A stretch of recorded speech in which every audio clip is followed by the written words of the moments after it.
What's going on, YouTube? Welcome to Szalami versus Elyona. Here we are in the quarterfinals of the Elite Classic Silver League. Down south, we have Szalami, now known as Corvinus1, playing as the Ottomans in blue. And to the north, it is the French player Elyona, playing as the Malians in green. The Silver League of the Elite Classic features a prize pool of $500, so it's much smaller than the main event. But it does feature the other 16 players who didn't make it to the main event of the Elite Classic. For them, this is a big tourney. For them, this is a place where they can show themselves, and that's exactly what both of these players have done. They've made it into the top 8, now they are battling it out here in the playoffs. Looking at their performance in the Silver League, though, let's talk about that a little, because in the format of the Elite Classic, depending on your performance in the group stage, you get placed at various parts of the playoff brackets.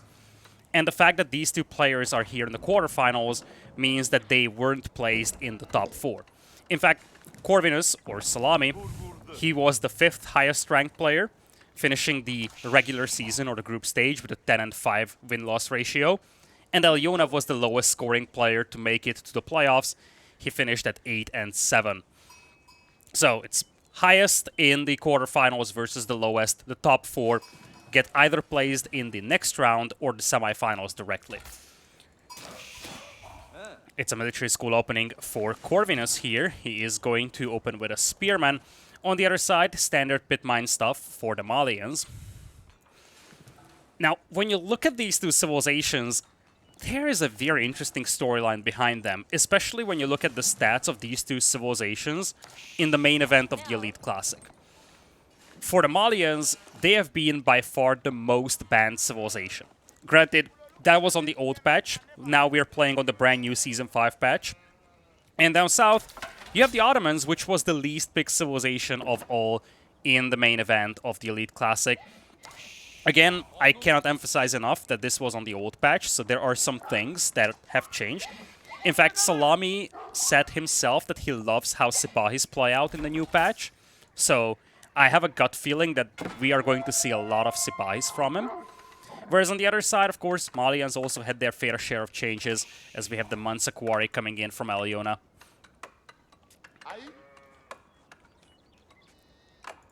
In the group stage of Elite Classic, players do play against each other in a round-robin format, which means everybody has played everyone. And it also means that Corvinus and Elyona have also played a set against each other. That was won by Elyona in a 2-1 fashion, but it was right at the beginning of the Silver League. It was only round 2 out of 15. So it was quite a long time ago when you look at the time scale of this tournament, which means that Szalami, he pretty much comes into this one with a clean sheet. Gonna be interesting to see how he plays this. He is aging with the Twin Minaret, as it is no surprise to either of us. He's building that with 5 vills. We only have 4 vills on the landmark for Elyona on the other side.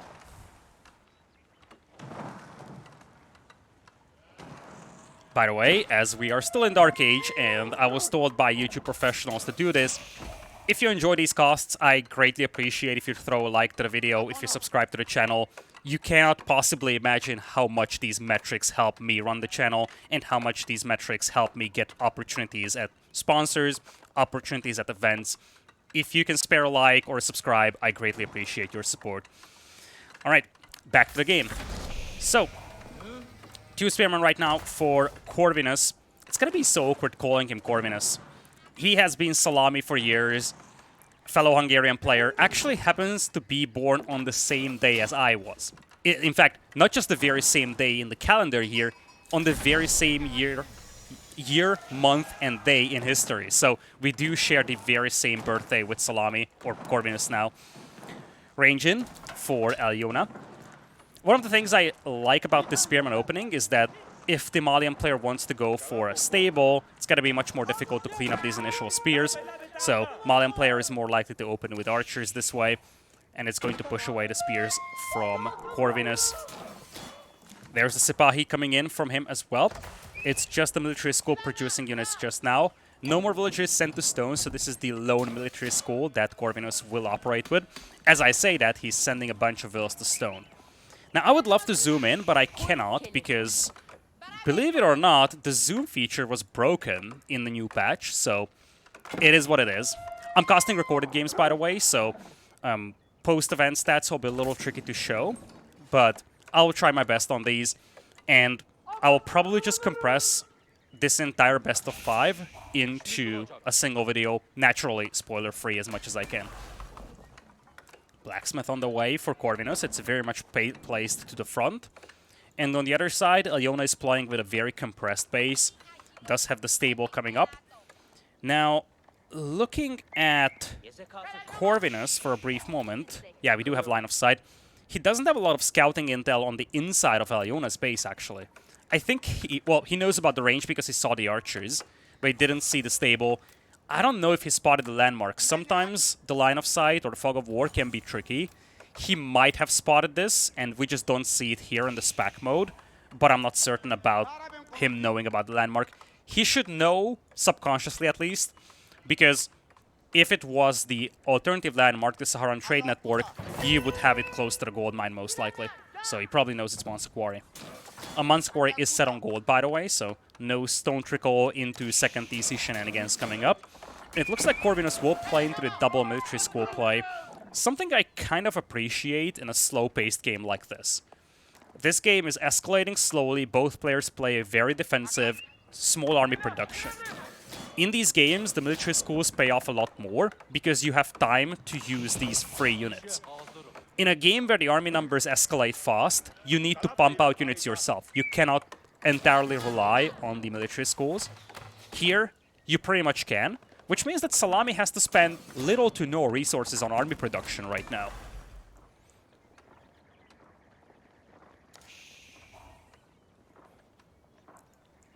Here comes the second Sipahi. Where is he at? It's just the spears. There's a scout, there is a Sipahi, and there's a meter. You could start a very bad joke like that, but we won't do stuff like that. Anyways, looks like Szalami is now going to turn up the intensity of things. I should call him Corvinus, but it's going to get so difficult for me to get rid of that habit. Because, believe it or not, as we do have a bit of a raid coming in with the first Sofa from Elyona, second Sofa also moving in here. No villager picks so far, some damage done over here. Looks like disengage will come in for Elyona before he loses that Sofa. Ah, Szalami is running in with the Sipahi on the archers. Nice micro by Elyona to pull back the weak one. Trying to body block the Sipahi, but the Sipahi still gets 2 kills over here before going down. That's good value, great value actually. Of course, a couple houses were also torched down, so Corvinus has to be happy with this. In the meantime, Elyona still coming in with the harassment. That one Sofa goes down, second one is half damaged. And it's not like any of these villagers are heavily hurt here on the berries. There is like one very weak villager on the woodline, that's all. Anyway, the thing I wanted to say is that whenever I think about players when I cast a game, oftentimes it's the faces of the players that come up, or just the identities, kind of. Second Sofa goes down as well. So that's part of the reason why I often confuse the names. I think about the blue player and I have a person in front of me, and that person is associated with the name Szalami. That was his name for the years. It's gonna be difficult to get used to Corvinus. Alright, he's building up his army now.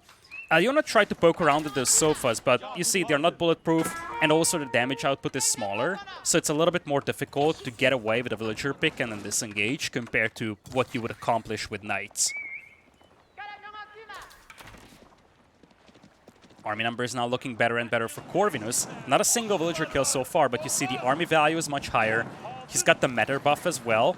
Sofas and archers is the composition here for Elyona. There is going to be a charge in.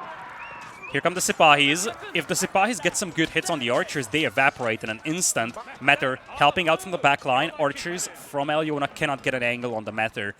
And Szalami will just continue to push this second gold mine here. Now he is amping up the pressure. You see, he's been getting a lot of free units from these military schools. And most of the pricey units that he's making, the Sipahis, they come from these. He's going for the cheaper units, quote-unquote, the archers from his actual resource bank. And he's maximizing the efficiencies of the military schools by getting the price units out for free.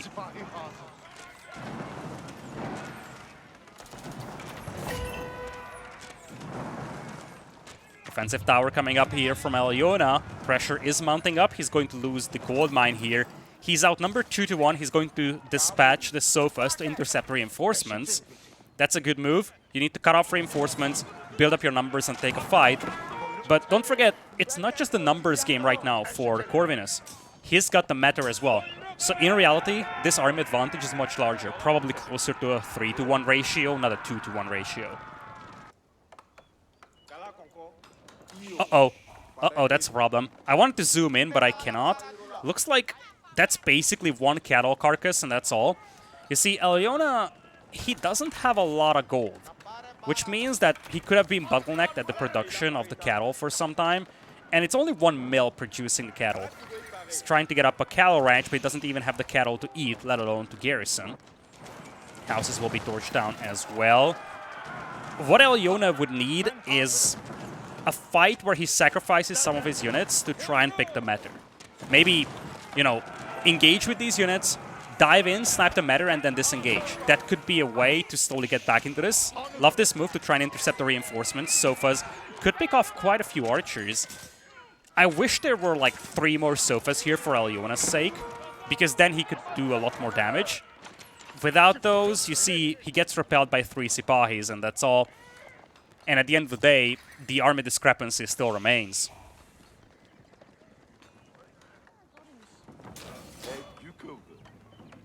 Third military school now in for Corvinus. It's right now set on a spearman, but that will be shifted to a Sipahi. Army value almost double of the one from Elyona. And you see Corvinus is rallying his forces back at home. A curious choice. He probably doesn't want to go dive this tower and whatever army Elyona has over here. And I actually like this. He has done a lot of damage, and he has shut down one of the pit mines. Which means that he did do a lot of damage to the Malian eco and the passive gold income. He actually doesn't know that there is a backup gold mine over here. He probably anticipates one to be there, because you know you have 3 small gold mines. But he doesn't have a confirmation on Elyona building up towards this. And if you can cut into that eco advantage of the Malians, if you can prevent that castle age, the Ottomans will be fine with this. The Ottomans will get all these free units over time. So in combination with their actual normal military production, they will build up a force much more effectively than the Malians. Here comes the charge. Sipahi's still buffed over here. Bit of a choke point hold. Archers now diving in, trying to focus down the Sofas. And you see the archers being buffed by the Meter. They just do so much damage on those Sofas. The Sofas evaporate. A couple of javelin throwers trying to focus down the archers here. But here come the Sipahis. So many of them still intact. And the dive is complete. The archers evaporate from Elyona, his army disappears, and he's very close to tapping out of this game, I feel. Great use of the Ottomans here from Corvinus. I really have to credit him for playing patient and using the free military units that he gets from the Ottomans. Gets the win here in game number 1. Again, a lot comes down to the fact that the Ottomans get many of these units for free. There's a timing here for Corvinus. If you let the Malians get up to Castle Age, possibly even get the Poisoned Arrows upgrade, you won't get away with that. But as long as the opponent Malian player is in Feudal Age, and you do have all these free military units, you have the numbers advantage, plus you have the matter buff, you can do a lot of damage. So with that, Szalami or Corvinus secures game number 1 here. We're going to jump into game number 2, which is going to be on the home map of his opponent, Elyona. Give me a sec while I do bring this up. Okay, here we go. And it looks like the map that we're playing is going to be the pit. Elyona versus Corvinus. Here it comes. And we will have Elyona playing as the Delhi and Corvinus playing as the Rus. We'll intro the players again as we get into the game, of course.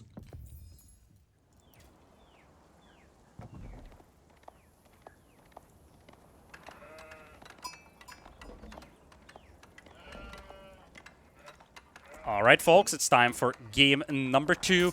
We have the pit here as the first home map of Elyona, and he's going to spawn on the left side playing as the Delhi in green, and to the right it is Corvinus playing as the Rus in blue. Now, Rus is a civilization that was notoriously powerful in the Elite Classic. Delhi, we have seen some of it, but we haven't seen much, actually. And it definitely wasn't on a map like the Pit.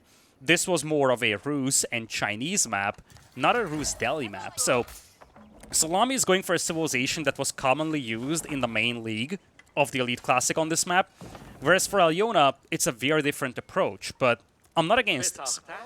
One of the things that you have to note with this map, the Pit, is that it's pretty easy to wall off some of the sacred sites. Each of them are pretty much spawning in a lane like this, so if you can wall in front, you have a guaranteed sacred site, which is obviously an advantage for the Delhi. Holding all three is a challenge, but the Delhi can get away with at least one, possibly two sacred sites fairly guaranteed on this map. And then off the back of that, they can just, you know, increase momentum, push down the middle, and finish the game. Now, Corvinus is actually doing something interesting here. I am not so certain why he is pushing some of the sheep under the hunting cabin. This is an interesting choice. Would actually love to hear your opinions about that in the comment section. What's the idea here? I'm actually thinking... Oh, what is he getting?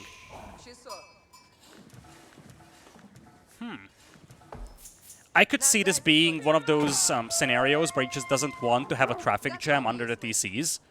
Because when you have all the sheep stacked together, you have a bunch of villagers, they might just bump into each other. This is an okay-ish starting hunting cabin. Don't forget, hunting cabins have been changed for Season 5, so what you see over here, well, in general, they do work a little differently than how they used to work. Alright, other side, we do have Corvinus running into the TC fire over here. He has picked up quite a few wolves. You see, he is fighting one on the right side, one to the north. He has picked one over here already. Has taken down this small patch of hunt. So did he do with this large patch. This hunt is still intact. This one is gone. So is this, and so is this. So basically, we have 30 more bounty to be picked up by Corvinus. That's pretty much all. I won't switch to the regular UI to show you the bounty, because that would also show the length of the game, which is a spoiler, so... How about we don't do that? But he probably isn't very high on the bounty. You see, he's got 29 gold remaining, and he didn't click... Actually, he did click Wheelbarrow. That's a savior for him. So he clicked Wheelbarrow plus Feudal, has 29 gold left, should give you an idea of where he's at when it comes to the bounty. Not great, not terrible. When you can squeeze in Wheelbarrow, you're usually happy with the bounty that you got.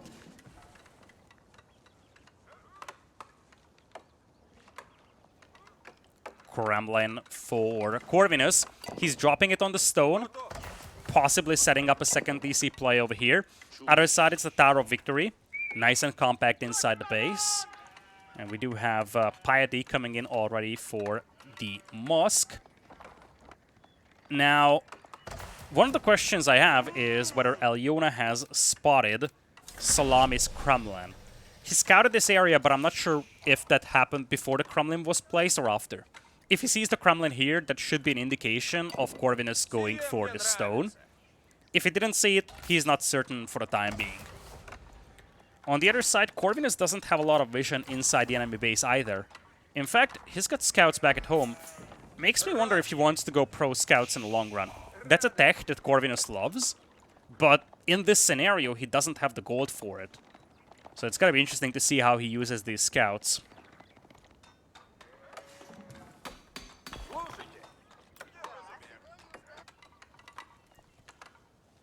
Elyona just now finishing with the Tower of Victory.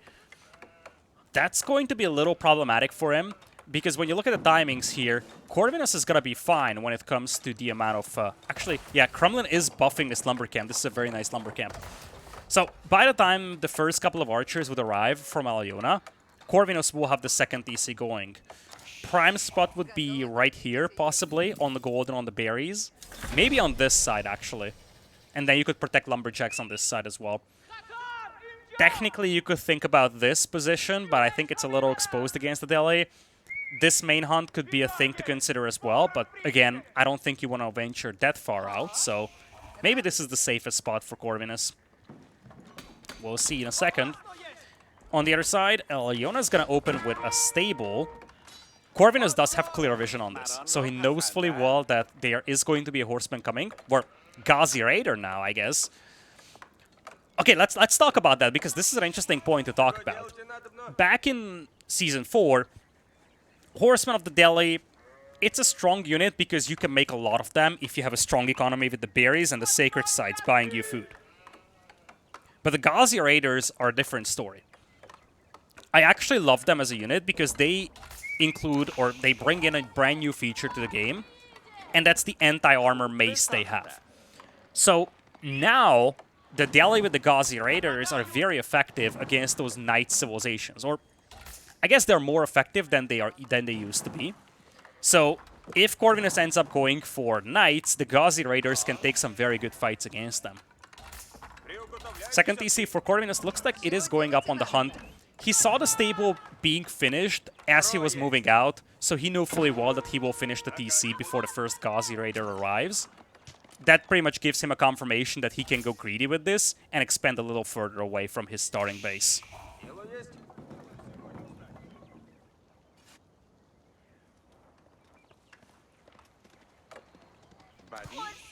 First Ghazi Raider out.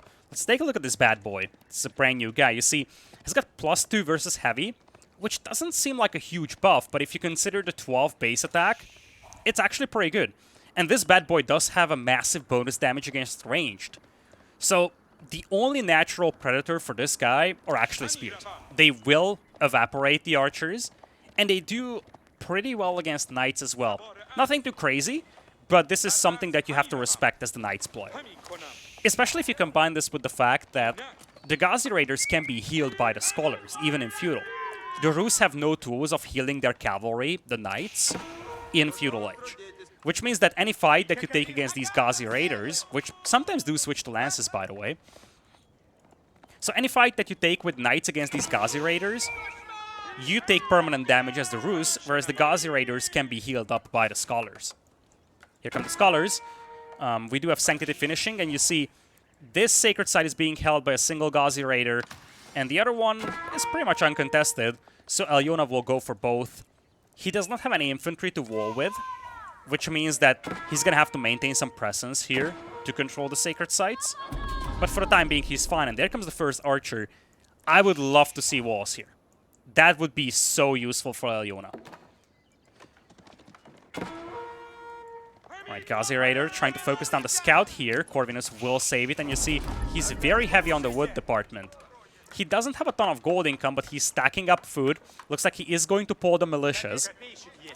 Now the timer is correct on them, so they do have 80 seconds lifespan. It's counting down right now. Militias have been pulled to try and decap the Sacred Site in the middle, and this will force away Elyona. But he gets away here.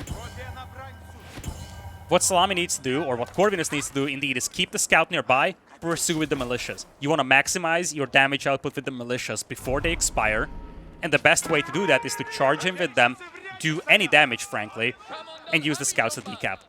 Focus down the Ghazi Raider would be valuable. He's trying to focus the Scholar, but don't forget, any unit that gets away here for Elyona can be healed up, so focusing on the cavalry, which takes little time to kill with the militias, is probably the best choice. Now he's going to do that.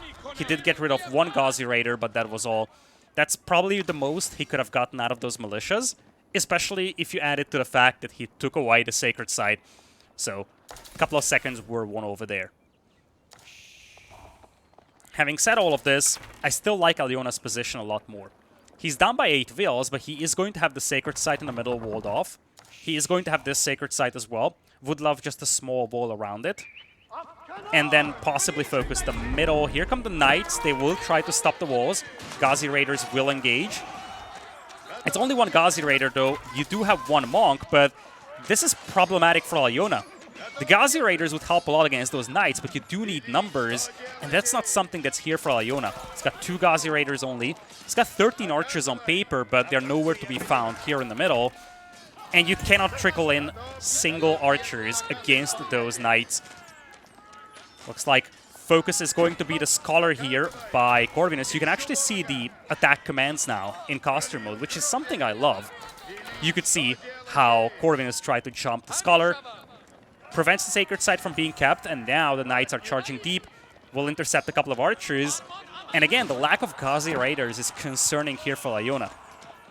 It's 4 Knights against just 2 Ghazi Raiders, and as much as these archers are being buffed by the Tower of Victory, they still don't have great armor-piercing capabilities, so these Knights will do a great job soaking up the damage.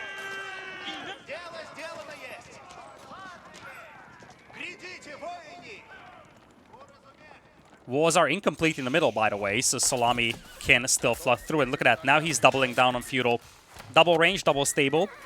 He saw that his opponent has limited Ghazi Raider numbers, so there is definitely a good idea, or it is definitely a good idea, to bring in some more Knights and just try to escalate army numbers faster than your opponent can. If you can keep the Ghazi Raider numbers pretty much even or lower than your Knight numbers, then you're going to be in a good spot. Boar is also going to be brought in. Nice extra boost to the food income. Another fight on the right side. Archers will be sacrificed over here by Corvinus. He needs to sacrifice them. He cannot really fight this one, and he knows that. He's going to disengage and fall all the way back home. Now his army numbers aren't looking great. He kind of stopped producing army. I think he may have been bottlenecked on food. That would kind of explain why his army numbers are so low. But now he's outnumbered 2-1. Army value is still pretty much even. But once you have a couple more Ghazi Raiders, it gets a little challenging for Corvinus. Or spears also work. As you see, spearmen are coming in. Nice little detail here by Corvinus, getting these walls up to prevent Elyona from walling.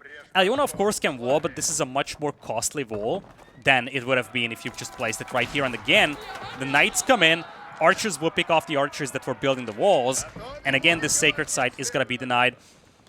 The Southern Sacred Site will be forfeited by Corvinus, but he's happy with this. In fact, one of the things I would love to see him do with all the wood that he has in the bank is a wooden fortress here. He could easily get it going, and that would fortify this position even more. Wooden fortresses are notoriously difficult to get rid of, and when you have this area, some army, and a tower, that will pretty much deny this Sacred Site from the opponent. Looks like he's just going to farm transition here. He kind of needs to. He's running out of food. That could shrink his momentum, but he still has 600 per minute. He's got the boar. He could emergency send vills to the berries. There's second patch of berries. There's hunt over here. So he doesn't need to urgently transition to farms, but I like that he's already starting that. Fight in the middle. Numbers looking a lot better for Elyona. Ghazi Raiders now getting a good fight against those Knights. If they can close the distance to the Archers, it's even better because they do a lot of bonus damage against the Archers as well. But you see, Corvinus has been focusing down those Ghazi Raiders with the Archers, so by the time the Knights arrive, there are no more Ghazi Raiders left. It's going to be Archers versus Knights, and there are still 4-5 Knights intact here. Make it 4 only now, but it's enough to soak up the arrow fire. Nice little micro to focus down the weak one. Elyona is going to focus this one again. He's trying to focus down the weak ones, just get rid of those heavy damage dealing units. But again, Corvinus retains control over the central area. Now, looking at Elyona's position, he is now down by 15 vills. The ecos are somewhat comparable, slightly stronger for Corvinus, but what Elyona really needs is the walls up here. I wouldn't even mind the tower at this point, because you see how Corvinus is approaching this battle. The moment he sees the walls coming up, he's going to commit and push his Elyona away from the Sacred Site. If you had a tower here, as much as it wouldn't be helpful in the next 5 minutes, if at any time Corvinus wants to push you away, you have a bit of a strong point here, making it much more difficult for him to harass you. Speaking of harassment, we do have the Knights moving in from the north. First time we see a villager kill in this game. Comes in large batches though, or so I thought. It looks like the villagers will get away. Wheelbarrow paying off with the extra movement speed. No textiles, by the way, for the Delhi player. It's something that makes me grumpy. Textiles is only 25 seconds, so pretty much the time that one villager is created, and it's free. This pretty much means that if you are expected to lose more than one villager, it's already worth it to get it. It's some of the more underappreciated elements of Delhi Feudal. Anyways, Szalami will get the second boar. He's moving to the north. You see, he kind of gave up on this Sacred Site, now knows that Elyona is moving to the middle area. Elyona is floating a lot of gold though. We'll talk about that after this fight, but that's a problem. Fight commencing, Spearman trying to come in as well. Delicate micro for Corvinus. He's going to have to focus down the spears. Looks like the Ghazi Raiders still live though, and as the Knights pull back, the Ghazi Raiders got a good angle on those Archers. Archers now trying to focus the Knights though. All the Spearmen are gone for Elyona, so now the Knights can commit. They will do just that. Ghazi Raiders, though, still intact, and you see they do a pretty good job shielding the archers here. But here comes the reinforcements from Szalami from the south, and it is the Knights versus only the archers now. It's a surround. Little chance for Elyona to get away, and it's getting very grim right now for him. So many of these Knights still intact. He needs to focus down these weak ones, at least get some sort of compensation for this army being lost. But now you see Szalami is taking over in the army count department. Lovely micro by Corvinus. He waited until all the spearmen were gone and only then committed the Knights from two directions. On the other side, Elyona may have gone a little too bloodthirsty. Maybe he overestimated the capabilities of those Ghazi Raiders a bit. Gotta be honest, so did I. I expected a little bit more from those Ghazi Raiders. But at the end of the day, it doesn't change the fact that Szalami did the right thing here. Waited with the Knights until the spearmen were gone and then committed them. Lovely tower. He actually secures the boar, but frankly, there is more value in this tower than just securing the boar. It actually denies the berries. And denying the berries is a huge thing here because you see Elyona is floating a lot of gold. This is why I said this is one of the things that you have to pay attention to when you play Delhi and you have a lot of sacred sites. You have a lot of gold, but you need to use that for something. Either Castle Age or just buying food, buying wood, and turning it into the army. If you don't do that, the Delhi war machine stalls out pretty fast. So you need to mass buy food, mass buy wood, and turn that massive amount of gold influx into an army. That's how you overpower your opponent with the Delhi. It's being committed by Corvinus. There is a battering ram coming up over here. Elyona wants to get rid of this tower. He still has 1,000 food per minute, so he's fine. But the army numbers are close, which is very bad for the Delhi player. Granted, that includes 18 militias for Corvinus, and they are just 40 seconds away from expiring. Once they are gone, army numbers will swing in the favor of Elyona. But you need massive numbers advantage with the Delhi, and that's not what we are seeing over here.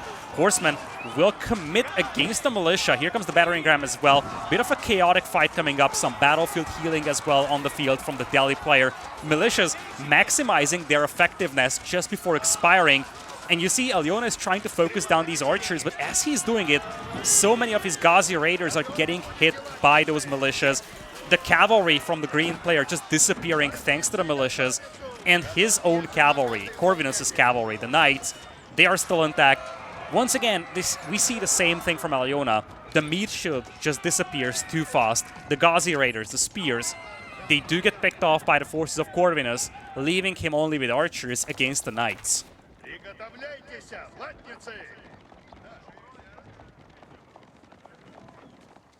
Corvinus now with the army lead. You see Elyona is floating 1,300 gold. That needs to be addressed ASAP. I don't see a market. I don't see a single market from Elyona, and that's a big problem. With the Delhi, you convert that gold income into an army lead, and that's how you thrive. In fact, at this point, if Szalami wanted to take away either of these sacred sites, I doubt that Elyona could do much against it. He cannot take a direct fight against Szalami's army now. So his momentum with the Delhi kind of stalled out. And that is because this gold has not been turned into army for a long, long time. Corvinus now reaching Castle Age. This puts Elyona onto a very disappointing timer. He needs to make something happen before the Castle Age upgrades come in. But that's virtually impossible. He is massively out-tiered when it comes to army quality. You see, even without the upgrades, we're talking about 2-to-1 army value.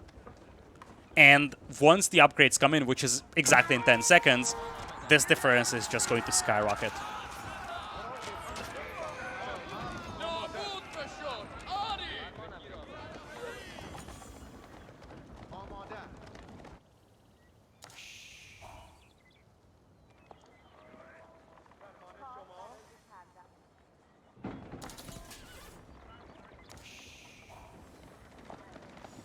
Here comes the push from Corvinus.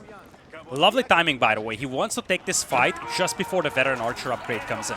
This is the perfect timing. You want to start the fight when the upgrade finishes so that your opponent has little chance of disengaging.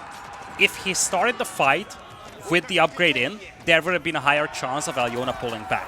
It's not like Elyona could afford to pull back, but him starting the fight a couple of seconds before the upgrade finishes ensures that he is fighting as the upgrade finishes, and it's going to make it much more difficult for the opponent to get away.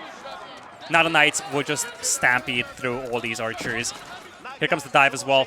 Corvinus does not have any heavy siege over here supporting him, but he is going to clean up the archers and secure game number 2. Clean game here with the Rus, and you see why the Delhi is so reliant on the gold income that comes from the sacred sites. But not just when it comes to getting to Castle Age, but also when it comes to getting consistent military production out. That's their lifeline. That's what distinguishes them from many other civilizations. The ability to quickly get a return on an investment that goes into capturing the sacred sites. Any other investment into eco, like a second TC or whatever, it takes some time to come back or to repay the price. With the Delhi, the entry barrier to capture these sacred sites are so tiny. You get the text for free, you have scholars to move out with, and you get immediate returns. The moment you have the sacred site, you have a consistent gold income. So you can quickly start piling up those resources and turn that into army, which just starts to escalate your momentum. That momentum turns into more sacred sites. That turns into more gold. Of course, it also turns into more map control, securing through additional berries, but that's a second thing. But that momentum is how the Delhi are able to outscale their opponents in the army department, and that's why they are so dangerous when they have sacred sites. We didn't really see the gold being converted here from Elyona, and I think that's part of the contributors to him losing this game. With that being said, we are set to go into game number 3. It's a 2-0 lead for Corvinus. He's one game away from making it into the top 2, or top 6 actually. Elyona, let's see what he can do against the Abbasids of Corvinus here. He's going to have the French as we go into Lipony, I do believe. Actually, I'm wrong. We're going to Dry River. All right. Okay, welcome to game number 3 over here. I do have to edit the scores, but it is 2-0 right now for Corvinus. Match point for him in the Silver League of the Elite Classic. Here we have Corvinus playing as the Abbasids in blue. And to the south, it is Elyona playing as the green with the French. The map is Dry River. And we do have an interesting spawn in many regards, especially for Elyona. I feel bad for him. I feel so bad for him. He's got double front golds with the French, and his third gold is also kind of exposed here. Now, one thing that he could do in the long run is wall this flank and wall this area, just kind of securing this back site with the gold. But neither of his starting golds are amazing. Now, credit where it's due, it's not like Corvinus has a great map either. This gold is a little bit better than the backup option that Elyona has, but it's also out there in the open. The only reason why I like it better is because it's at the back. But neither of the players have a well-defendable base, which could actually help the French player here. If Elyona is the one that is the aggressor in the game, it's going to make it difficult for Corvinus to protect this gold. It's going to make it difficult to protect this stone, possibly, or even the berries, and it might make it difficult to play 2 TCs. Now, when you look at Corvinus, he's playing with the Abbasids, so 2 TCs are always an option. This would be a lovely spot for a second TC, would secure the berries, secure the hunt, and the back of this forest. Alternatively, yeah, there are basically no alternatives. This is the spot for the second TC for Corvinus, if he can make it, of course. On the other side, French have become more and more popular with the 2 TC builds, sometimes even 3 TCs. Especially if you anticipate your Abbasid opponent to play into 2 TCs, you can definitely justify playing 2 yourself. The second TC spot for Elyona is a little bit trickier, though. This spot with the hunt would be nice, but it's too exposed to my liking. So I don't like a TC spot here. This spot, frankly, like TC here, actually TC here, on the gold, on the wood, and on the hunt that you just push in, that would be a lovely spot, but it's very far away. So a lot depends on how aggressive Corvinus plays this. If Corvinus plays an aggressive game, this is a no-go for Elyona. But if this is turning into a boom game, if this is turning into an eco-focused game, then I definitely can see Corvinus, or Elyona, dropping a TC here, securing this corner. On this map, trade is always an option. In fact, in the main league, we have seen Recon try... it was Was it? It wasn't Malian trade. I actually forgot his Civ, but he did try a trade here. That's always an option, both for the Abbasids and the French. And if this game goes very long, that's of course gonna be an option for both of them. No surprise, on the French side, we do have the School of Cavalry. Other side, it's gonna be the military wing, though. And I like this. You see, when you make the military wing, you do get 2 spears, 2 archers. That's such a great opening against the French, especially when their gold mine is exposed like this. Now, looking at the POV of Corvinus, he knows this. I actually didn't see when he scouted this. I do not know if this is a reaction to the exposed gold mines, or this would have been the plan even if the golds were a lot safer. But in these circumstances, this is a perfect choice for Corvinus. He is going to have 2 spears and 2 archers that can harass this gold mine. And a single knight won't clean that up. 2 spears are too much to handle, especially if you do get the feudal upgrade for them. I wonder if Corvinus will do that. Drop a barracks, get the feudal upgrade quickly. The upgrade itself isn't pricey. The building, the barracks is, so that's why this is a decision point.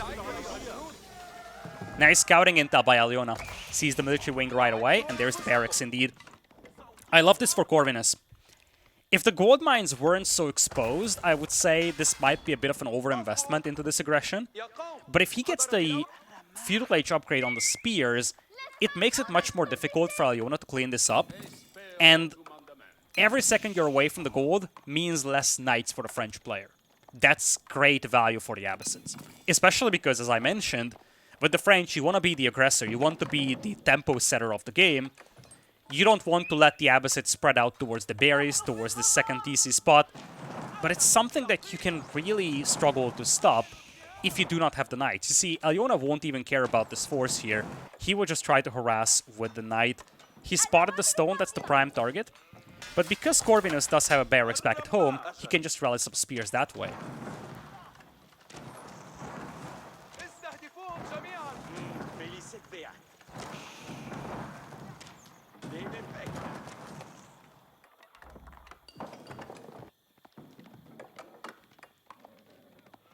Elyona might be hunting for second TC villas here. He's a little too early. There is not a single villager here from Corvinus that would be building a TC. Might try to jump on the lumberjacks. It's a weird angle, so he actually cannot charge. He threw or tried to throw a torch towards the house that alerts Szalami, and the spearman should push him away. And you see, this is why I said that Elyona's gold spawns are very bad for a French player. Frankly, this would have been a funny TC spot for a Mongol player. So, you see, sometimes map balance is dependent on civilizations.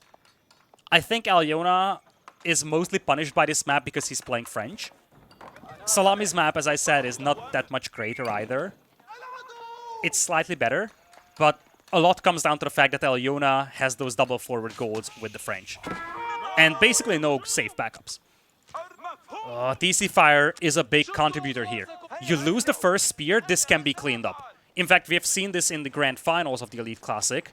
I don't want to spoil much in case you didn't see it, but we have seen how big of a difference losing one of the 2 spearmen can make. You lose it, and a single knight is enough to clean this up. Now, it's not going to be a big factor because Elyona does have archers now, but having this 1 spearman heavily damaged makes it a lot easier for Elyona to clean this up. It's going to focus the other spear, lovely move. First knight is moving in. Elyona has been working his way towards stone, and that has been scouted by Szalami, so there will be a second TC coming in from both players. Interesting spot for Corvinus. I don't know how I feel about it. We'll talk about that in a second. Spearman gone. Knight will clean this up. Nice move from Elyona. His second TC should be en route as well, and it is going to be on the hunt. Alright, so looking at this TC spot, it's fine because it secures food. It's a little exposed, so Elyona still has to be aggressive. He cannot afford to go on the defensive because defending this position would be a nightmare. This also doesn't secure gold for him, which is something that is still a little worrisome to me. On the other side, interesting TC spot as well for Corvinus. He's probably afraid of being pushed away from this gold and he wants a backup, but he doesn't have a lot of food to work with. And oftentimes when you look at second TC spots, pro players will say, take the food. Because that's probably what runs out the quickest inside your base. once the food runs out, you either have to make a farm transition or have to expand towards pocket ecos. And if your opponent has most of the map control, you might not be able to expand towards pocket ecos, and a farm transition is always pricey.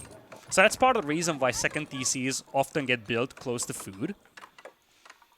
And that's why I'm okay with this TC as long as Elyona doesn't get attacked here. On the other side, for Corvinus, it's going to be interesting to see where he gets food from, because his berries are going to be gone. He's got a lot of sheep, though. So one of the things that he can consider is falling back onto the sheep for the moment. Actually, he's going for a third TC. Yeah, and now the TC is coming up here.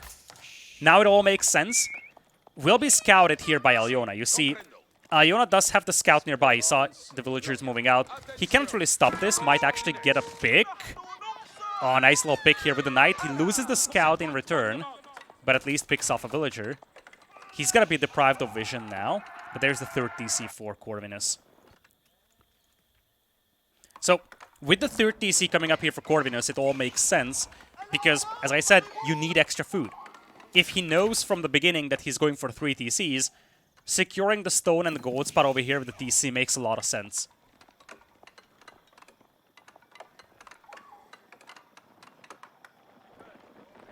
Here come the archers, though.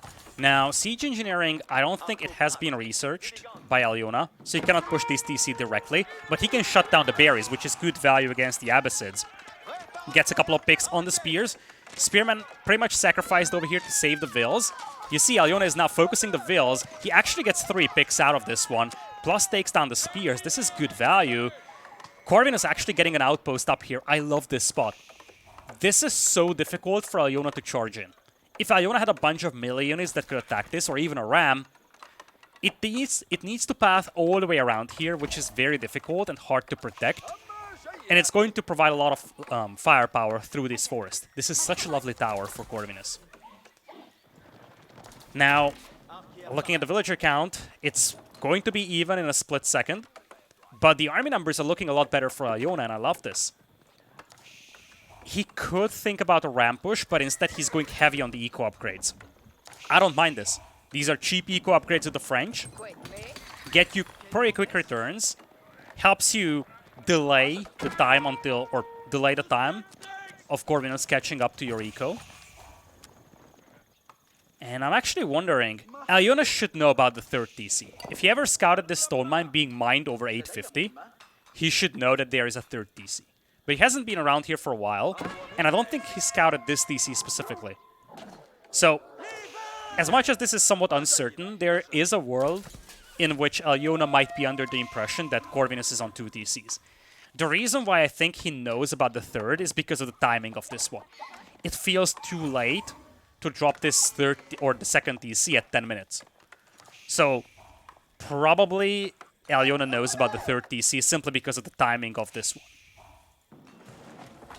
Looks like he's going to fast castle this. I'm not against it.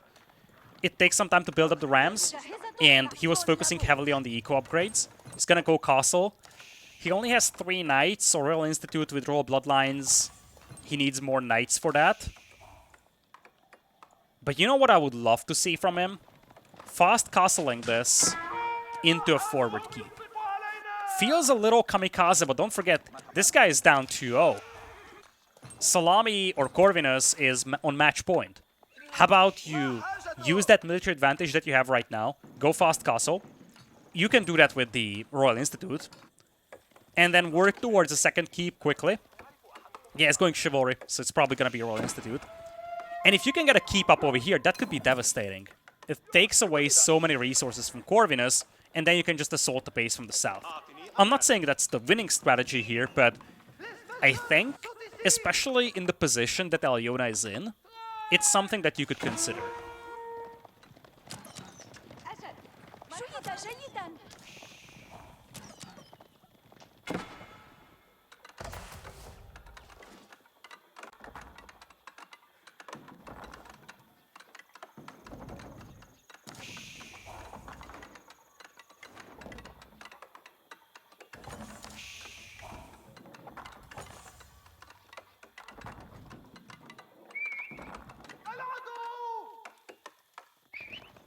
Bit of a poking around coming in here from Elyona. He just wants to maintain some presence, and he does so effectively, by the way.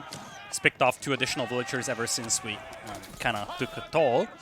Scout goes down. That's going to take away the vision that he had. There are some weak villagers over here, so he could get away with some more chip damage. And look at that surround. That's a lovely one. Corvinus slow to react, and he's going to have all his villagers massacred. That's a pedestrian response by Corvinus. He's going to get punished for it. Now lost 9 villagers in this game. Part of the reason why he's behind Elyona still. He was building up a force, though, and he's got a lot of camel archers. And don't forget, the camel archers do have great base attack.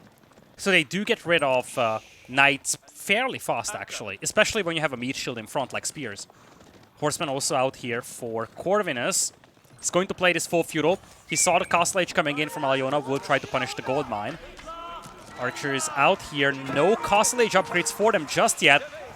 Uh-oh, that's a problem for Elyona. He went to Castle with an exposed gold, but he doesn't have the gold for the upgrades. And you see, this is a feudal army versus a feudal army. Corvinus will dive very deep, and that's going to be a lot of casualties. The camels will debuff the enemy knights. Veterancy on the knights now coming in. Here come the knights from the flank, though. That's a good surround. Spearman still alive. Town Center is helping out big time, though. Corvinus is committing very heavily to this fight. Wants to just take away as many numbers as he can. He knows that if this army gets rolling, his base is going to be in danger. This is not necessarily the most optimal fight I've seen from Szalami, but he needs to take this to buy time for him to get to Castle Age. And this is as good as it gets. When you look at the destroyed value, he's done quite a lot of damage. Idled a bunch of vills. Actually got 6 villager kills in this game already. This counter was at 1 before this fight.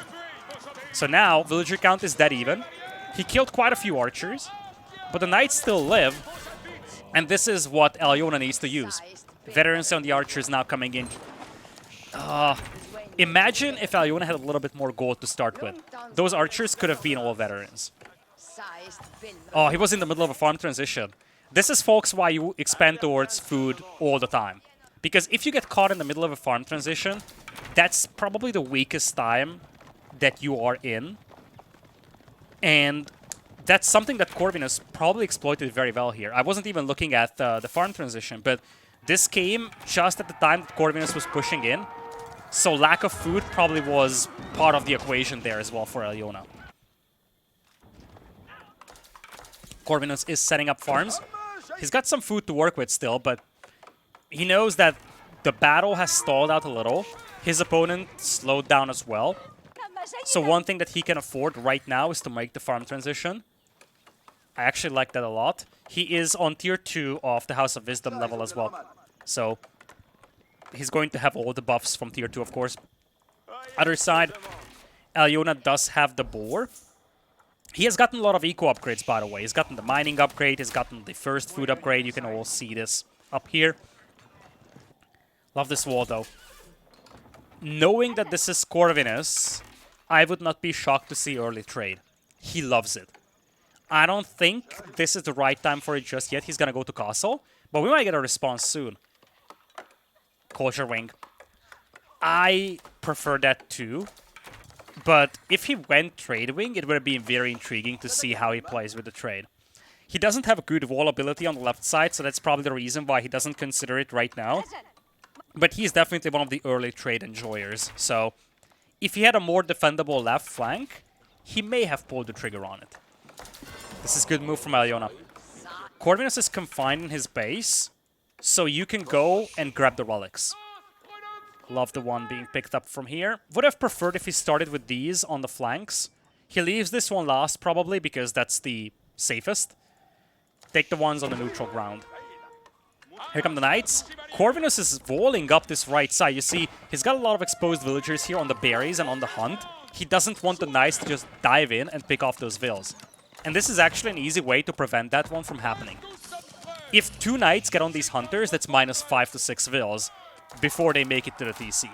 With these walls up, the knights can never get in, and look at that. Spearman even getting a surround. It's -2 knights as well for Elyona. Flank around here. Could find some good value. There's a low HP Vill, but here comes the charge. Actually, charge gets cancelled bit of a problem over there for Elyona. He probably would have done a little bit more if the charge went through. The low HP will also gets away, and now the Spearman brace against this one. 2 knights stunned and picked off. Hopeful trade here for Elyona. 2 knights down for a single will is as bad as it gets for the French player. A lot of arbaletier now coming in, supported by archers. Problem for Elyona now is that Szalami has made it to castle. And once you get to castle, composite bows becomes a thing. So from now on, both the arbaletier and the archers from Elyona will be hard countered by mass archers from Szalami. And that's something that Corvinus knows very well.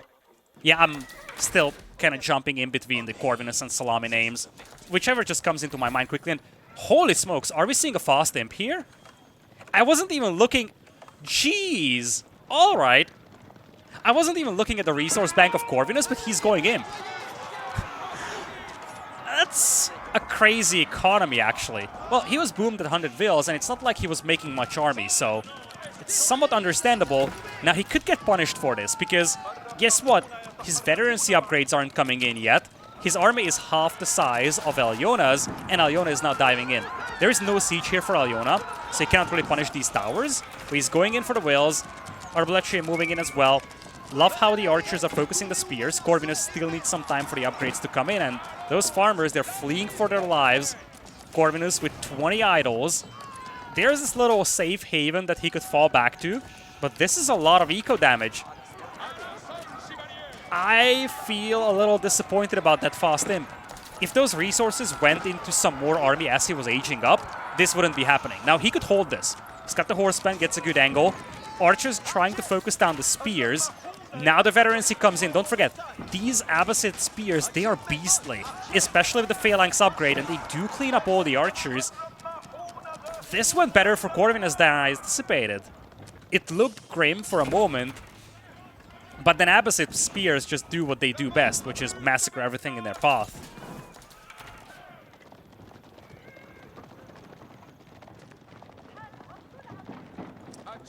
This is why I wanted to keep earlier, and this is gonna be bad for Elyona. I think Elyona is doing 2 things that kind of are counterproductive. If he kept all these archers, just keeps a position here and goes for a keep, he probably gets it up. Now, with Corvinus in Imperial, he would have taken it down with a bombard anyway, but that's a different story. Now, he's got the stone for a keep, but a forward keep is out of the question. He's gonna build it back at home, probably in the middle of the production. Yeah, there it is. Production was built such that the keep can immediately boost it. You see, archers are trying to find an angle on the lumberjacks and the spears. It's actually a nice spot. And as long as this knight was alive, there was line of sight on these vills. Now there isn't any, so these archers cannot hit the vills. Elyona doesn't see them, so he cannot hit them. Corvinus is just booming up like a madman, by the way. He's going crazy on the eco upgrades. He understands that this is all that Elyona has attacking his base, so this Castle Age army is enough to hold. And if he doesn't need to commit more, he can just focus all on the eco upgrades. Take this game to a later stage, something that Beastie loves to do very often. Not go for the immediate kill, just secure tiny pieces of advantage over the course of the game, take it to late game and play from a position of advantage. Now he's got the elite horseman in, he's chasing down those knights. There were villagers moving out from Elyona. Corvinus missed out on them. Here come the archers. Some arbaletier also stand their ground here. Knights do have royal bloodlines, so these horsemen should still be picked off. But the spearmen could help a lot. Archers need to focus them down. It's a bit of a tricky fight here for Elyona, though. Hard to see in this little melee mosh pit what to focus down. But he does a good job picking the spears. So most of the horsemen will also get picked off by the knights. And you see, Corvinus will be repelled here in an instant. It's a good fight for Elyona. Very good fight, actually. Now, if he had stone now, he could contemplate playing this aggressive, playing full Castle Age, and just dropping a forward keep. But it's so difficult when your opponent can get a bombard. This is the problem that Elyona is facing. Your opponent spent a bunch of resources on Imp, so you could go pedal to the metal, full Castle Age, and just swarm the opponent. He's got 42 army to 6. But don't forget 2 things. A, Elyona doesn't know how small Corvinus' army is. And B, even if he went for a forward keep, which would be a great way to establish a forward position, Corvinus could hold with little army in a choke point and just bombard it down. But he's going to mix in some Ghulams. Now, Ghulams replace Men-at-Arms now in the new patch for the Abbasids. I'm actually curious how they will fare in this unit composition. You see, they are mostly just auxiliaries in the army of Corvinus. We have hand cannoneers, horsemen coming out, and that's the elite Ghulam upgrade. Camel Rider shields and elite Camel Riders. That's actually something I love. We are entering the danger zone for the French, which is where the Abbasids really come online. Late Imperial, the Abbasid army is extremely population efficient, and the quality of their trash is also exceptional. The archers are buffed by composite bows, spearmen are buffed by phalanx, of course by the HP upgrade as well, the bootcamp it's called. So the population efficiency of Corvinus' army in late Imperial is going to be amazing. Whereas for the French, especially once we get to Imperial, the buff that you get from having the Imperial Age upgrade, the Royal Bloodlines in Castle, just disappears. So the power spike in this matchup for French is that mid-Castle Age, when you have all these very heavily buffed knights. Once we go beyond that point, the Abbasids will love that position. It's going to take very difficult engagements for Elyona to be cost-effective against the camels, against the spearmen. Hand cannoneers, of course, plus 20 HP as well. Helps a lot. So, how does Elyona play this? First of all, he wants to go Imp. I would not be shocked to see a Red Palace, but I think he's gonna go College of Artillery. He's walling off the right flank, I like that, although I would appreciate Stone Walls more. He's trying to rush up walls, and there is the College of Artillery. It's... Where's that? Where is it? I'm blind. Blind caster. I swear. Where on earth? Oh, no. Okay, there it is. It's all the way at the back. Nice safe spot. Looks like walls will be just a little too incomplete, but this army should be enough for Elyona to hold. Szalami doesn't want to overcommit here. He doesn't even have to overcommit. The Arbaletiers don't contribute much to this army right now. Knights will charge in. You gotta be cautious about fighting against those spears with the knights, but you do have chivalry, so any knight that isn't killed is going to get healed back up to full HP, but this is a very cost-effective fight for Corvinus. Imperial Age army against the Castle Age army. Spearmen frontline with hand cannoneers firing from the back. So many of the knights here from Elyona are being sacrificed. You see, Corvinus is relentless. He wants to keep this opening intact. Now Ghulams come in to reinforce, but Arbaletier will dispatch them. And at the end of the day, Elyona will keep this position. And that's kind of what I expected in this fight. But the cost efficiency was great for Corvinus. He took down so many of these pricey knights, and he did take this fight before the elite upgrade comes in. Full farm transition complete for Corvinus. He could capture the Sacred Site. I actually hate that he has this Sacred Site here, but he didn't capture it. You see, on the other side, Elyona was good with that. He's got 2 Sacred Sites. He's got 4 relics as well. 5th one is right here next to Szalami's base. Horseman Camel Riders now is the name of the game. Elyona, what he needs to do is use the mobility of the knights to raid and harass. But it's going to be tricky when the opponent's food eco is so well protected. You could say it's only a single layer of palisades, but that's the difference maker between you being able to rally your camels and spearmen to the position to defend, and you being unable to. Comes a bit of a push. Horseman getting a good flank on the Arbaletier and the archers. Nice surround as well from Corvinus. You see he's going to the back line, focusing down the Arbaletier. As that happens, villagers are also being pulled to get the walls going. Some hand cannoneers will help out against the knights. A couple of knights made it in and they do some eco damage, but you really wonder how these knights would help out this fight. Because these knights were definitely missing from this battle. And in retrospective, I don't think that the value that you're getting out of these knights hitting the eco is something that compensates you for not having them on the battlefield. Still, I feel like the composition that Corvinus is running is just vastly superior. The spearmen in the front line, helped by hand cannoneers, helped by the horsemen. It just feels so much more cost efficient than Elyona's army.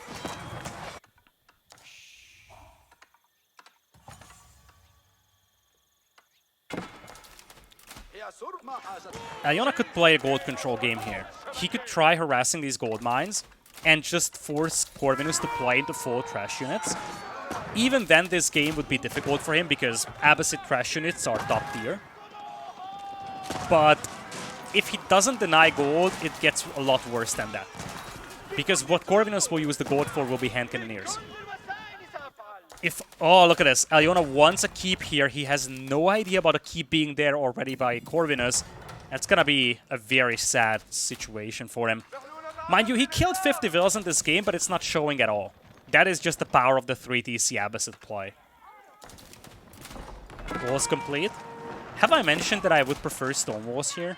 It would be pricey. I can tell you that. But this is the problem with the palisades. They just get broken through quickly. Still, at least you do get a notification of the attack, so you do have something here. Arbaletier now helping out. In large quantities, they're very resource efficient, but when it comes to the army value, they're just not there, right now at least. They don't do much against the camel riders, they don't have a major bonus against the spears, the hand cannoneers. It's all about very long-term cost efficiency with the Arbaletier, but when you look at one fight at a time, this composition from Corvinus is just so much better.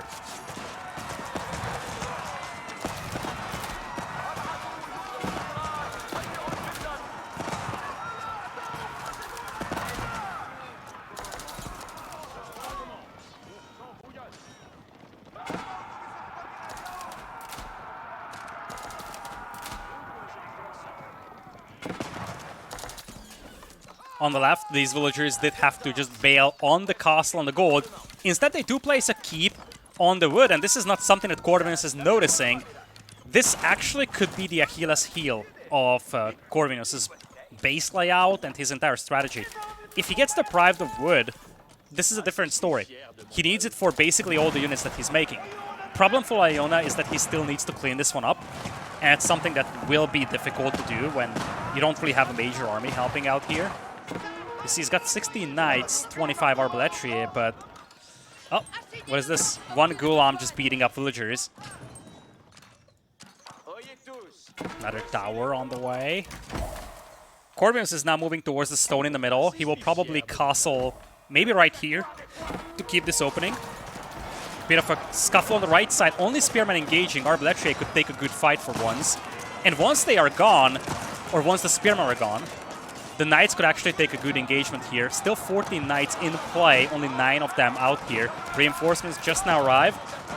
Spearmen still intact though, and they do a great job just pushing back these knights, especially supported by the camels. And you see at the end of the day, the hand cannoneers still live. Cost efficiency is up in the skies for Corvinus. He's destroyed 40,000 resources worth of value, 30,000 on the other side. That counter was dead even about 10 minutes ago. That's the efficiency that we are seeing from Corvinus' unit composition. Gold miners also got slain on the right side by the camels. And you see Elyona is now starting to struggle with gold. A lot of gold miners here getting caught in the crossfire as well. Ram push in the middle. You feel like now Corvinus is starting to turn things on. He's got 4,000 food per minute. He's very much deprived of wood, by the way. And his stone miners also look a little sad. But he's got camels. And these are tanky. Look at these bad boys. They do have almost the same HP as knights, and they do a lot of bonus damage against them. Plus, of course, as long as the camels are alive, the hand cannoneers will live. And the hand cannoneers do deal a big punch. Big push in the middle coming up. Rams now pushing this keep. This keep is vital for Elyona because he needs that discount on the units that he's making. Archers and Arbaletier, those are. By the way, you're not getting a discount on the barracks. So... you see, men-at-arms and spearmen are still full price. Arbaletier archers aren't. So, these barracks, they didn't get buffed at all. Okay, I feel like Elyona is getting to the stage of desperation. First of all, Corvinus is securing the other gold mines on the flank, so Elyona will be deprived of gold now. Actually, never mind. He's pushing this keep. I thought he was gonna try to ramp push the starting base, just create chaos, buy time. But instead, he's trying to focus this keep. Problem is that you have villas nearby, and you see, these villagers just get rid of rams so quickly. Right side, Szalami trying a keep. Lord Doubt will smile upon him, though. That is not going up. He should cancel before the keep takes a lot of damage. Indeed, he does. That's a lot of casualties. Still, he's got a functional army, but a bit of a breathing room is given here to Elyona. He gets rid of a bunch of vills. Rams are once again coming in. And if he cleans this army up, he could stabilize.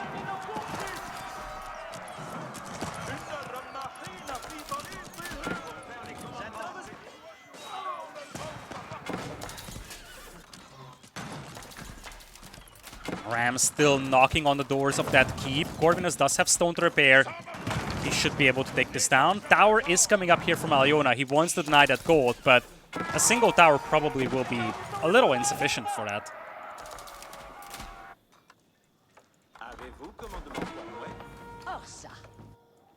Still some spears, still some hand cannoneers on the back line of the eco, but Elyona now has the lead on the army department. That's a big difference maker. You see the keep is focusing on the outpost, but at least Corvinus is pushed away from the gold. And let's not forget, Corvinus has no backup gold, basically. He's out of gold inside his base. He still hasn't captured the sacred site, nor did he pick up the relic. He could technically even go for this sacred site. Whereas on the other side, you do have 500, well, not really 500 passive gold per minute, a little less than that, but 4 relics plus 1 sacred site. And Elyona is getting very good long-term value from the Arbaletria. As I said, in a single fight, they're not the most population-efficient units, especially when you're facing hand cannoneers, mass spears, mass camels. But in the long run, they are extremely cost-efficient, because they cost next to no gold. They are pretty hard to kill when you have Gambesons on them, especially with melee units. And they're just a perfect backline unit. If you have a meat shield in front with Arbaletria, that's a great combo, if the game goes very long at least. Speaking of going very long, no trade from either of the players just yet. I just want to show you the Arbaletria for a moment. Yeah, you see this? 32 gold. It's not like the damage output that comes out from these Arbaletria. That's like general damage output, not against a very specific unit type that this unit counters. The general damage output isn't amazing, but the price-value ratio of these units is extremely good. Here comes a ram. Trebuchet also firing away at the keep. Corvinus does have military presence over here, though. But this is actually a little deceiving, because if he pulls the army here... Oh, there's a bombard. I feel like he would wish that this cannon came out a little sooner, because it would get rid of the keep before the horsemen arrive. Now this won't even get a single shot out. Sag. Anyway, with the army being pulled to the north, now lumberjacks are under attack. And this is where we get to the stage where wood becomes a luxury resource. That also just increases the efficiency of these Arbaletria, especially because once all the wood is gone, there is basically no unit that counters the Arbaletria. Horsemen would be their natural predator, but that also costs wood. Siege weapons, not really an option anymore when you do not have any wood to work with. So once players start running low on wood, Arbaletria are extremely hard to counter, actually. Now, speaking of wood, of course, French could trade for that, and that's exactly what Elyona is setting up over here. Corvinus does not have a secure control over the left flank just yet, so no trade coming for him. But I would not be shocked if he started trading once he takes down these siege workshops.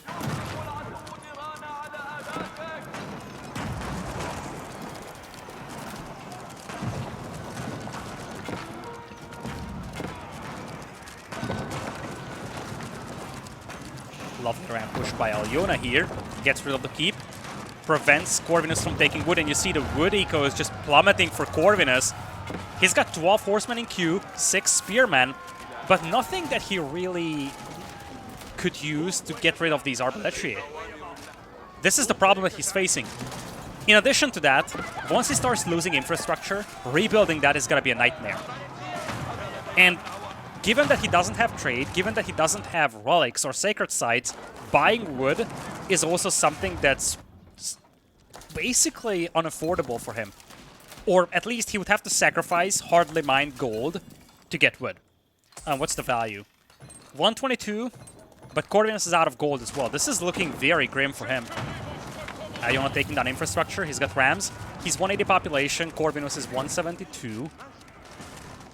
One thing that Corvinus could do is make a strong front line of spears, maybe some camels. Camels actually are a better unit right now because they do not cost you a lot of wood.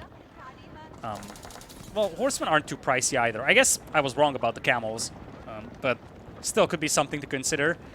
But would be lovely to balance the eco a little and get 1 or 2 mangonels going. I think that would make Elyona be a little bit more cautious. Without mangonels, he can commit to this. You see, he's fighting off all the cavalry before the nice charge. Hand cannoneers will dive deep, though. Rams trying to focus down the infrastructure. Good moves to get rid of the production buildings. Knights will be pulled back. You don't want to lose them if you're Elyona. But Corvinus, I love how he's closing distance and he's focusing down the knights with the hand cannoneers. That's what you want to do. Now he's actually getting closer. He feels confident in this battle. And it looks like he's getting rid of the Arbaletier first and foremost. Hand cannoneers are just wrecking things here. Holy smokes, I massively underappreciated the hand cannoneers here. And I think so did Elyona. Elyona seemed confident about that fight. And on paper, his army was looking good, but that's a lot of hand cannoneers. And these guys are buffed by boot camp, so they do have 150 HP. I think if Elyona focused the hand cannoneers with the Arbaletier, this fight could have been different.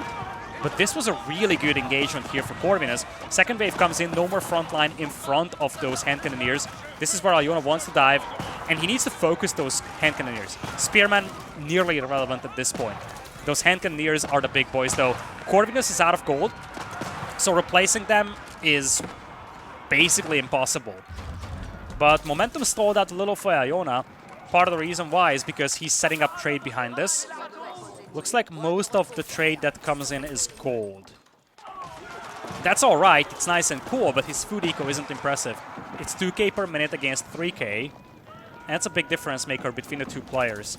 Still, if this fight or if these fights continue for Elyona, he's gonna be in a better position because sustainability is on his side by a massive margin. He's got the trade set up. He's got 4 relics, 1 sacred site. He's got the last intact forest that's still available. And I do not know, like, if you're Corvinus, what you need to play into is cost-effective fights in the long run, and then behind that, setting up your trade. Also, please capture this sacred site. He could have had a bunch of gold income from that over the course of this game.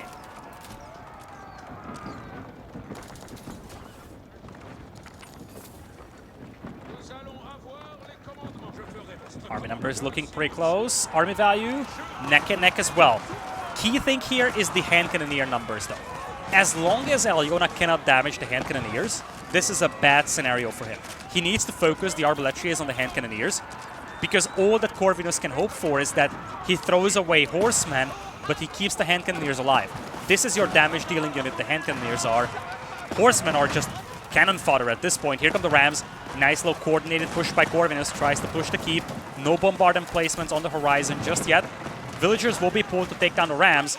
And you see, once the meat shield evaporates, hand cannoneers will be pulled back. Elyona needs to pursue this army, needs to get rid of the hand cannoneers. And it looks like villagers will shift to repair. Stone still available here for Elyona. The last ram still intact, but it won't get the last hit in. The keep is on fire though, and you don't have any more stone to repair. You need to buy stone and repair. Elyona needs to buy stone and repair this. The keep will just burn down otherwise. Yeah, he just bought stone. He's going to continue repairing. And he should get that keep back up to at least like 30% HP. Right. Okay. He's going to prevent it from burning down, but there is the next ram push coming in. Elyona once again took a good fight, but he needs more than these. I would love to see a mangonel now from him. He's got a lot of wood. Gold should come in very quickly. Traders have been reworked, don't forget that, so what we see over here is a much more consistent gold income from what we had in previous patches. And that should allow him to get some mangonels going. 1 or 2 mangonels with that front line makes it much more difficult for hand cannoneers to do much here. This keep is now very well fortified. It does have a bombard, it does have boiling oil as well, but that's a lot of rams. Villagers are also being pulled here. This is a kamikaze repair by Corvinus. He wants to get rid of this keep. There's a keep being dropped on the forest.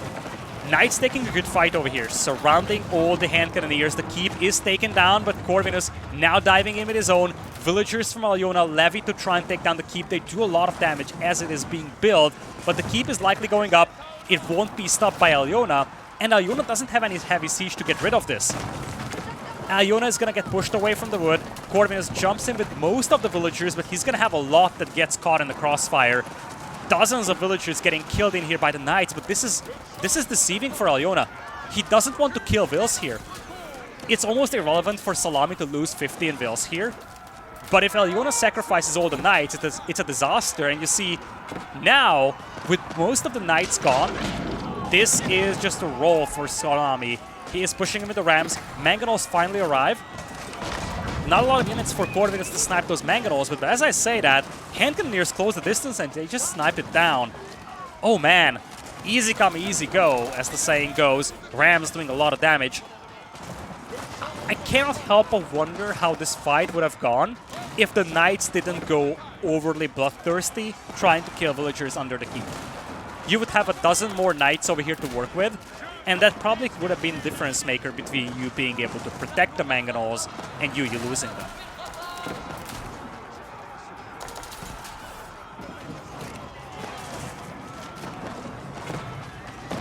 Cost efficiency is still on the side of Corvinus here. He's pushing deeper and deeper. He managed to get rid of a couple of houses, which could technically cause housing issues for Elyona, but he's losing population more rapidly. And here comes Corvinus with a second keep. It's going to be right in the trade line. And once this goes up, it's going to be so difficult for Elyona to maintain this trade. His momentum is shrinking, and when the dust settles, it all comes down to how efficient these hand cannoneers were. Corvinus had so little gold to work with, but the units that he invested into were extremely resource efficient. Small detail here is that enlistment incentives was never gotten by Elyona, so he could have gotten a higher discount on the Knights and the Arbaletria. That's a tech that he didn't get. But the other thing is just these never-ending not even raids from Corvinus, but these doom pushes, I would call them. You see, it's not like Corvinus' army is decisively beating Elyona's one. But what he's doing is securing room for the rams. Corvinus is diving in with an army supported by 5 rams. And while his army gets cleaned up wave after wave, or at least that was the tendency the last 10 minutes, he always gains ground by destroying infrastructure. He did just that. He's getting rid of the second landmark, by the way. DC gone, School of Cavalry gone. Now he's got a forward keep here as well. It's getting increasingly difficult for Elyona to defend this. There's a ram counterattack, but Elyona now needs to get rid of this keep. His population is plummeting. Trader's getting caught in the crossfire, and now Corvinus is just having a field day. Feels like he's getting very close to securing this quarterfinal in a 3-1 fashion. And I gotta say, it's impressive that he did this without any relics, any trade. He destroyed a monastery which housed 2 relics, so now passive gold income is also shrinking for Elyona. Trying to push this keep. Villagers will be pulled to repair. Rams should get it down though. Corvinus has no stone to repair actually. He's just going to pull the Vils to take down the Rams with. Rams need a couple more hits though. You cannot afford to let this keep survive if you're Elyona. A lot of villagers will be picked off though. Corvinus just bought a bunch of stone. You need a couple more hits with the Rams to take this keep down, but the keep is going to fall. Corvinus loses a dozen of villagers. Oh my goodness, look at that graveyard. Corvinus taking a big beating, and don't forget, when you don't have any passive resource income from traders or anything, when you have so many villagers idle, you can ill afford to lose 25 of them.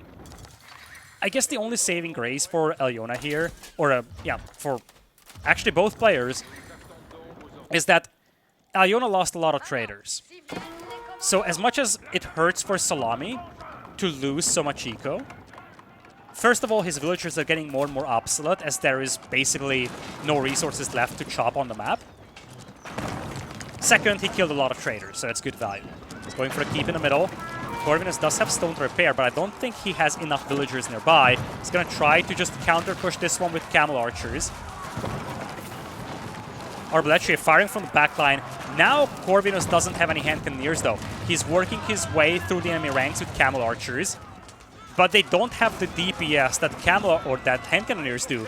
So these Arbaletria become a lot more effective, especially when you deploy Pavise. Arbaletria with Pavise are nearly invincible to camel archers, so now there's a big difference between the armies. The Arbaletria will just decimate all those camel archers. Corvinus would love to have something that deals with Arbaletria, but he doesn't really have anything, actually. One thing it does have as an advantage is mobility. That's part of the reason why Elyona would love to have some stone walls on the flanks.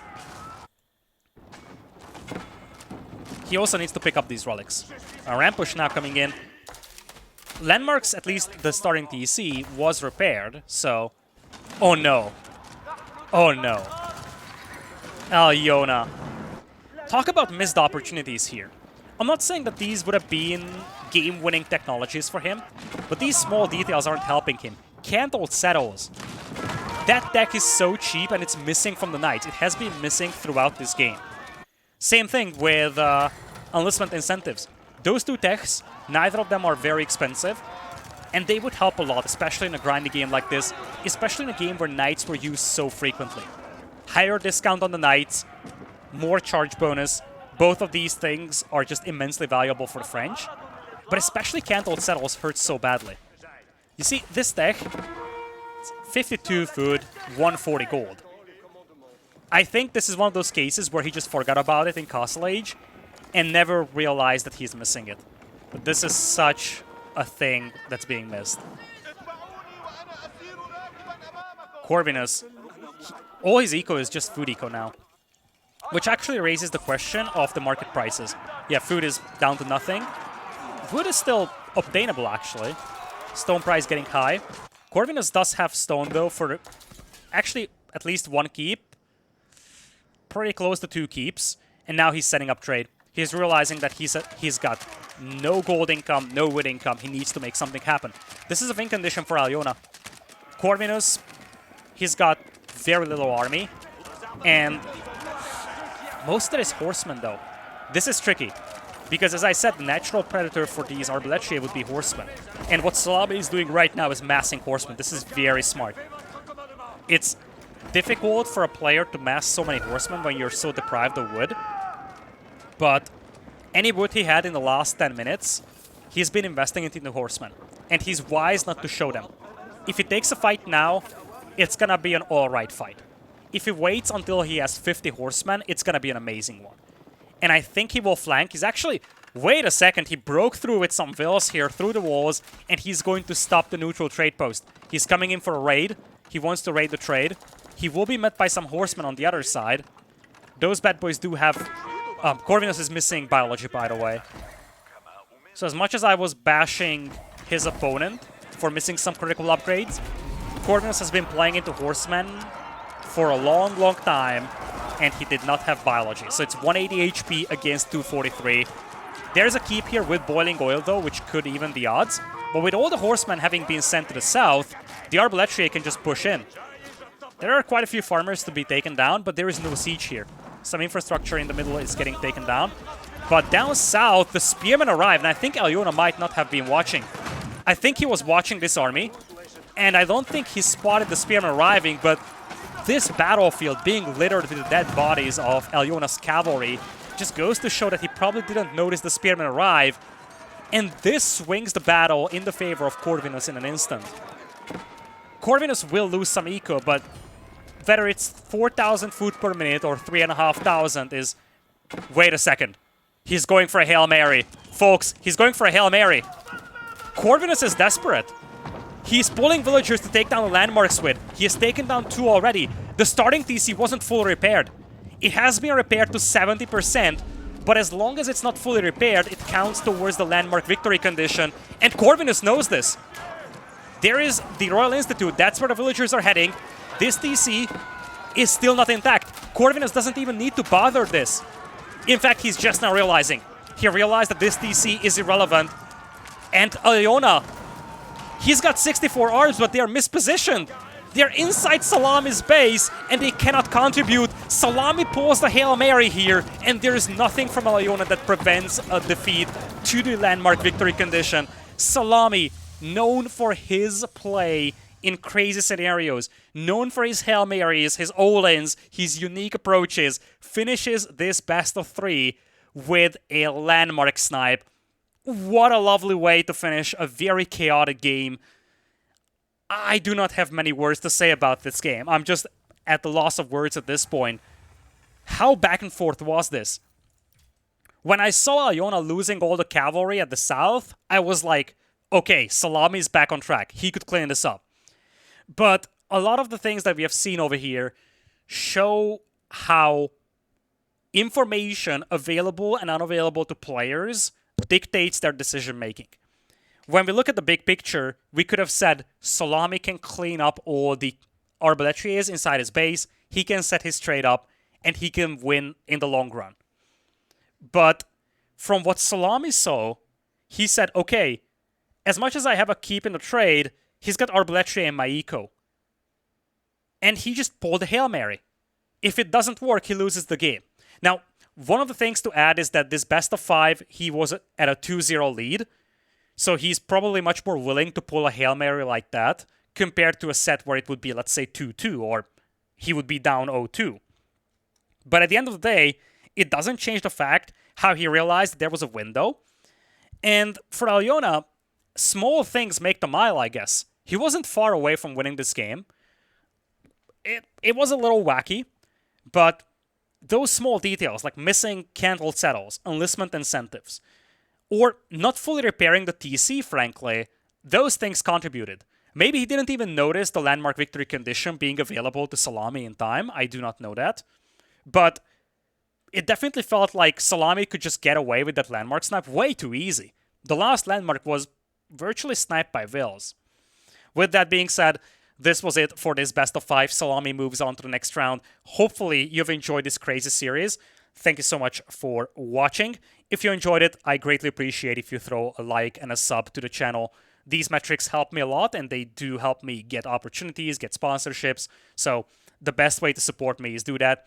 Sharing with your friends, of course, is also much appreciated. Thank you so much for watching. We will continue to follow the Silver League of the Elite Classic in the coming days as well. So stay tuned for more content, and see you in the next video.